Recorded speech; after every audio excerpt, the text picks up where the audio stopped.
Anxiety Attacks, a game by Alessandro Salvati, captures the feeling of what it is like to experience anxiety attacks.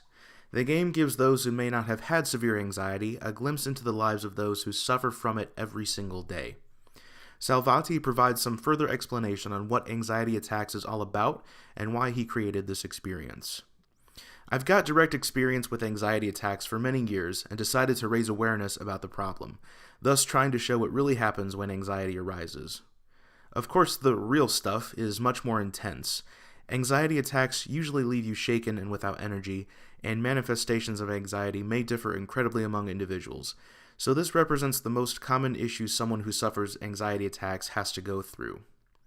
The approach is surreal, abstract, yet it tries to make you live, and describe to you in detail what it may feel like for many people.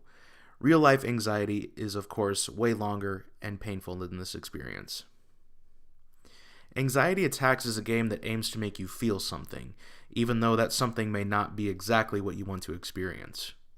The object of the game is to make it through the serene forest while reaching the 10 peace zones that provide ample relief from the dark anxiety cloud that follows you around. The peace zones do allow the player to escape the anxiety cloud, but much like anxiety in real life, the peace zones do not last forever, and the player is suddenly tasked with avoiding the anxiety once again. If the player does fall victim to the anxiety, the screen becomes black with a red circle in the middle, pulsating with depressive phrases such as "I'm weak," "I'm alone," "I can't move," and "no hope." To escape this state, the player needs to focus on their breathing, holding down the Q key while inhaling and holding down the E key while exhaling. Each breathing state is indicated by a growing and shrinking bar at the bottom of the screen. It should also be mentioned that this breathing technique is required throughout all of the game, adding further anxiety to the player. Anxiety Attacks is not a virtual reality experience, but what if it was? What if the player was fully immersed into this beautiful forest while trying to dodge the dark cloud of anxiety? What if the player actually felt as if the demoralizing phrases were flying right towards them, with a pulsating view and muffled sound at the forefront of their senses? Would you try the game?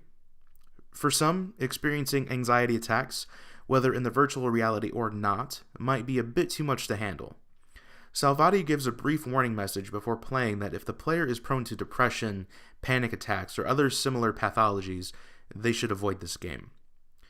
However, to those of you who may not be prone to these afflictions, they may feel that they would understand the feelings that anxiety attacks tackles far better in the virtual reality realm. As they are fully in the world of anxiety attacks, they may feel a stronger connection to what is happening in the setting, thus indicating a more intense response to the content. Anxiety Attacks introduces a concept that many may not want to participate in, but it does bring up something important amongst those who do not suffer from anxiety. If we were able to experience something that others are troubled with every day, we can further understand what goes through a person's mind in regards to their well-being. Anxiety attacks in the virtual reality may be able to do just that, and understanding each other is an effective way to communicate and build each other up in this world.